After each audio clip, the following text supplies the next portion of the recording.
મળતી માહિતી અનુસાર છેલ્લા કેટલાક સમયથી દાહોદ જિલ્લાના સિંગવડ તાલુકામાં તસ્કરો બેફામ બન્યા છે.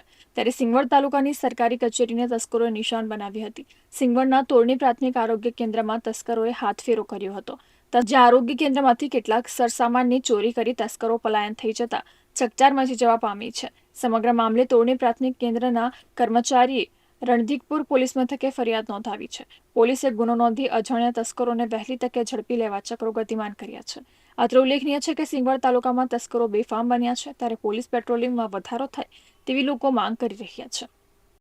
આજે હું મારી ફરજ પર આવી ત્યારે અંદર ગઈ એ વખતે દરવાજાનું લોક તૂટેલું હતું અને દરવાજો ખોલીને હું અંદર ગઈ પછી ચોરી થયેલી હતી. અંદર 3 પ્લાસ્ટિકની ખુરશી, ટેબલ, સ્ટેથોસ્કોપ અને મોટરની પાઇપ ચોરાઈ ગયેલ છે.